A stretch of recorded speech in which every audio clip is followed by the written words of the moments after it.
अभी कल ही मेरी मुलाकात एक सिंटा के आर्टिस्ट से हुई। सिंटा यानी कि सिने आर्टिस्ट एसोसिएशन, जो हम लोगों की, हम एक्टरों की एसोसिएशन है। उनके मेंबर हैं, मेरे साथ काम कर चुके हैं, मेरी सीरियल में भी काम कर चुके हैं, बहुत सालों से काम कर रहे हैं, अच्छे एक्टर हैं।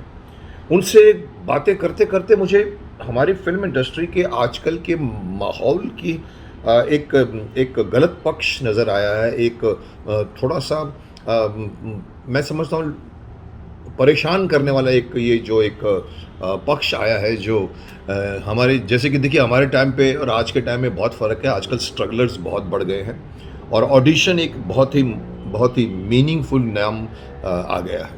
ऑडिशन कैसे होती है इंडस्ट्री में, इस वक्त क्या हो रहा है, इसके बारे में मैंने काफ़ी बातें की।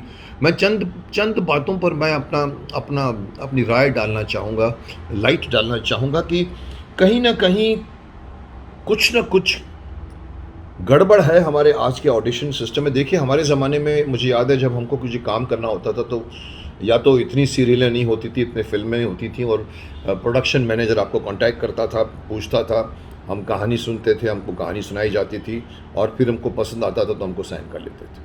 आजकल दूरदर्शन तो ठीक है, उसके बाद सैटेलाइट आया है, इतने ज़्यादा आर्टिस्टों की आवश्यकता पड़ती है, शायद इसलिए सिस्टम आ गया है एक ऑडिशन का। लेकिन मुझे एतराज़ है इस सिस्टम को, जिस तरह से ये पनप रहा है, क्योंकि यहाँ पर अगर कोई सीरियल बनती है तो उसमें डायरेक्टर प्रोड्यूसर खुद नहीं मिलता स्ट्रगलरों से।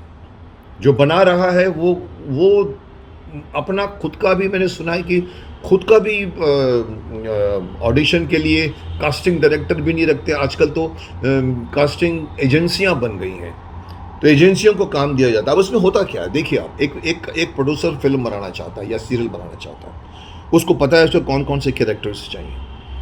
उसको लगता है कि इसमें मुकेश खन्ना फिट बैठता है, तो मुकेश खन्ना को फ़ोन आता है, मुकेश खन्ना बोलता है मुझे एक रोल सुनाइए, मैं क्या कर रहा हूँ, मुझे पसंद आता है तो ठीक है। लेकिन ये तो मेरे साथ होता है।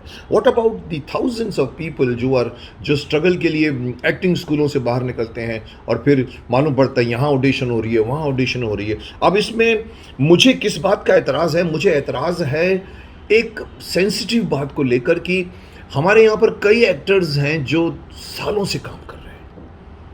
किसी को 10 साल का एक्सपीरियंस है, किसी को 25 साल का एक्सपीरियंस है, जिसको हम सीनियर एक्टर्स कहते हैं। मुझे बताया गया है कि जब कोई कास्टिंग होती है तो ये जब जितने सीनियर्स एक्टर हैं, जिनके पास 15-20 साल का एक्सपीरियंस होता है, 10 साल का एक्सपीरियंस होता है, उनको भी कहा जाता है कि आप भी जो है ये लाइन्स पढ़ दीजिए हमको हमारे सामने, कैमरे के सामने, और उनकी ऑडिशन ली जाती है, जो गलत है। मैं समझता हूँ आपको पता है कि ये कौन एक्टर है, नहीं पता है तो पता करिए कि ये कौन एक्टर है, इसने इतनी फिल्में की होती हैं, इतनी बार कैमरे को झेल चुका होता है। आपको डिसाइड करना है कि ये शूट करता है कि नहीं करता। लेकिन मैंने सुना है कि इवन सीनियर्स एक्टर्स हों या 10-10, 20-20 साल करने के बाद में भी आदमी को बोले, सबको लाइन में खड़ा कर दिया जाता है, और फिर जब मालूम पड़ता है कास्टिंग डायरेक्टर भी नहीं मिलता है, उनके असिस्टेंट्स होते हैं, कैमरा लेके खड़े रहते हैं, आपको आना पड़ता है, लाइन्स पढ़नी पड़ती है, फिर आपको बोलते ठीक है हम आपको कॉन्टैक्ट करेंगे, फिर कॉन्टैक्ट भी नहीं होता। और वो जो आदमी बेचारा ऑडिशन देकर गया, उसे ये भी नहीं पता कि कौन डायरेक्टर है, उसे सिर्फ इतना पता है कि ये सीरियल बन रही है। ये सिस्टम गलत है। कम से कम मैं उनके पक्ष में बोलूँगा जो सीनियर एक्टर्स हैं, जिन्होंने मेहनत की है इंडस्ट्री में, जिन्होंने इतने साल दिए हैं, इतनी फिल्में, शायद कोई आदमी तो 50-50, 100-100 फिल्में कर चुका होता है, कोई 50-50 सीरियल कर चुका था, उसको भी अगर बुलाया जाता है तो उनको कहा जाता है कि ये लाइंस पढ़ के आप कैमरे के सामने बोलिए। क्यों भाई?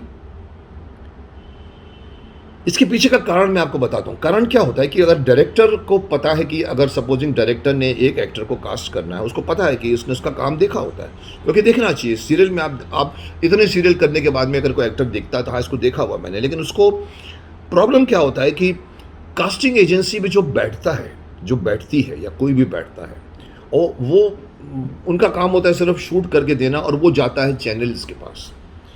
यानी कि मतलब डायरेक्टर भी नहीं डिसाइड करता, चैनल डिसाइड करती है कि ये फेस, इसलिए इसको इन्होंने नाम दिया हुआ लुक टेस्ट का।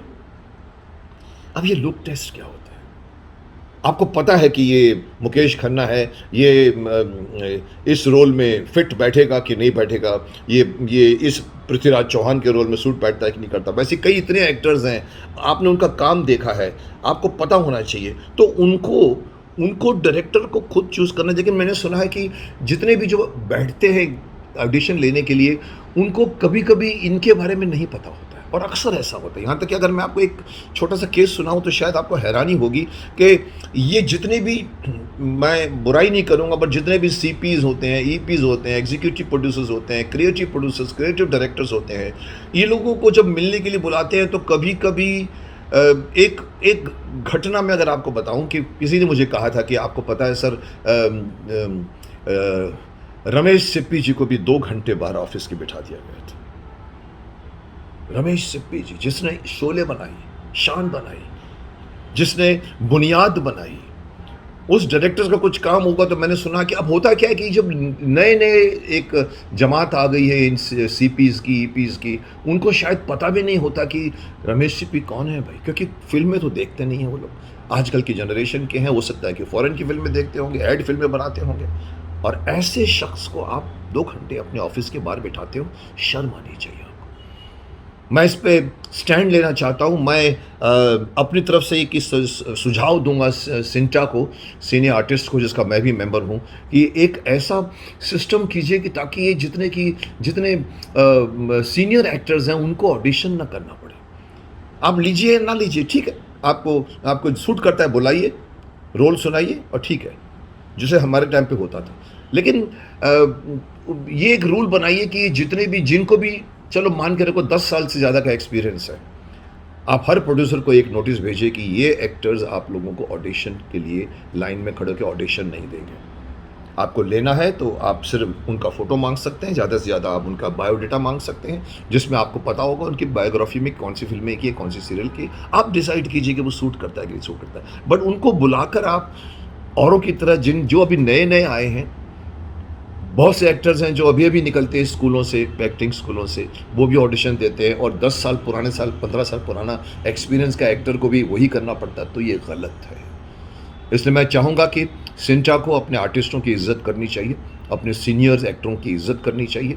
एक नोटिफिकेशन और एक भेजना चाहिए हर प्रोडक्शन हाउस को कि भाई ये एक्टर्स हैं जो 10 से 15 साल से ज़्यादा एक्सपीरियंस है, इन लोगों को कभी आपने कास्ट करना है तो इनको ऑडिशन के लिए मत बुलाइए। कास्ट करना हो तो करिए, ना करना तो ना करिए। कम से कम थोड़ी सी इज्जत तो दीजिए। ये इज्जत जो उन्होंने सालों से कमाई है, स्ट्रगल करके कमाई है, बड़े बड़े काम कर चुके हैं। और ये आज के जो यंगस्टर्स आए हुए हैं जो बैठ जाते हैं, जिनको हमारे फिल्म इंडस्ट्री के बारे में पता नहीं होता। क्यों नहीं पता होता? आप फिल्म इंडस्ट्री के, आपको ये भी नहीं पता कि फिल्म इंडस्ट्री में कौन कौन बड़े बड़े डायरेक्टर्स थे, प्रोड्यूसर्स थे। मैं सबके बारे में नहीं कह रहा हूँ, पर आपको कई मिलेंगे जिनको नहीं पता। जैसे अभी रमेश सिप्पी के बारे में आप देख लीजिए, शायद उसको अंदर बैठे वाले को शायद मालूम नहीं होगा कि ये कितनी बड़ी ओहदे का इंसान है। आप इज्जत कीजिए। इसी संदर्भ में आपको अगर मैं एक और वाकया बता दूं तो आपको मेरी बात और अच्छी तरह से समझ में आएगी। मैं एक एक्टर का बयान, एक वाकया बयान करना चाहता हूं जो अब इस दुनिया में नहीं रहे। बहुत ही सीनियर एक्टर है, बहुत ही अच्छे इंसान थे, बहुत ही इज्जत होती थी उनकी, बड़े बड़े फिल्मों में काम कर चुके हैं। उनका नाम अगर मैं बताऊं तो आप समझ जाएंगे, गोगा कपूर जी। यस, मैं भी काम कर चुका हूं, भगवान उनकी आत्मा को शांति दे। शक्तिमान में भी काम कर चुके हैं। मैं उनके बारे में, मुझे किसी ने बताया, मुझे बहुत हैरानी हुई सुनकर, और मैं आपको बताना चाहूँगा, आपको मेरी बात समझ में आएगी। किसी एक प्रोडक्शन हाउस ने उनको फ़ोन किया कि भाई ऐसी ऐसी सीरियल बन रही है, आपके एक रोल के लिए आपको कास्ट करना चाहते हैं, आएंगे प्लीज़ ऑफिस में प्लीज़। जो असिस्टेंट जो उनके होते करते हैं, बोला हाँ हाँ आता हूँ, क्यों नहीं आऊँ। आया, पहुंच गए ऑफिस में। जैसे एंटर किए तो वहाँ पर देखा तो वहाँ पर वो जैसे कि एक कैमरा लेके कोई तैयार बैठे रहते हैं जैसे ऑडिशन करने के लिए, वो बैठे हुए थे। उन्होंने कहा कि ये आ गए, तो उन्होंने कहा सर एक कागज़ उनको पकड़ा दिया, सर ये 4 लाइन्स अगर ये आप पढ़ के अगर कैमरे के सामने सुना दें। भड़क गए गोगा जी, और भड़कना जायज़ था। उनका कागज़ को फेंका और गाली दी उनको। बोला क्या तू, कौन है तू, हाँ कौन है तू, एक काम कर, जा अंदर जा, डायरेक्टर को बुला, उसको बोल गोगा कपूर आया, बोल उसके जाके बोल। बोला सर वो जाके बोल, गोगा जाके डायरेक्टर को बोल कि गोगा कपूर आए। अब वो यंग लड़का था, जल्दी अंदर भाग कर गया और भाग कर जैसे गया तो भागता भागता डायरेक्टर या प्रोड्यूसर था, वो भागता भागता बोला, अरे गोगा जी क्या बोला ये क्या है तुम्हारे लोगों का सिस्टम, इनको पता भी नहीं कि मैं कौन हूँ। वो बोला मैं इनके लिए क्षमा करता हूँ, मैं ये है रोल है वो है। बोला ये सिस्टम बहुत गलत है। और वो नहीं वो सर वो आप अंदर आइए। बोला नहीं अंदर नहीं आऊँगा, नहीं करना है मुझे ये रोल। कागज़ फेंका और निकल गए। ये आपको बताएगा कि आजकल के ऑडिशन सिस्टम में खोट क्या है। फिर से मैं एंड में कहना चाहूँगा कि अगर 10 साल से ज़्यादा एक्सपीरियंस का कोई एक्टर हो, उसको अगर आपने कास्ट करना है तो उनको डायरेक्ट कांटेक्ट कीजिए। और इवन मैं डायरेक्टर्स लोगों को भी गुजारिश करूँगा, एक्टरों से मिलिए। कई एक्टरों ने मुझे शिकायत की है, सर हम मिलने को जाते हैं ऑफिस में तो हमको आगे बैठे हुए मिलने नहीं देते, उनको बिजी हैं साहब, बाहर गए हुए हैं, आउट ऑफ बॉम्बे है। अब जब डायरेक्टर नहीं देखेगा किसी एक्टर को तो एक्टर को कौन देखेगा? ये सब पार्ट टाइम जो शूट करते हैं ऑडिशन, वो डिसाइड करेंगे। उनका काम होता है कि सिर्फ शूट करके हमको टेप भेज दीजिए, हम ऊपर बैठ के डिसाइड करेंगे। गलत सिस्टम है। सो आई थिंक सिंटा को मैं एक बार फिर से कहना चाहूँगा, एक रेजोल्यूशन पास कीजिए और एक ऐसा सिस्टम बनाइए कि इन सब सीनियर एक्टरों को जब काम मांगने जाएं या काम के लिए बुलाया जाए तो उनका थोड़ा सा मान रखा जाए, उनकी सीनियरिटी का ख्याल किया जाए। They deserve this.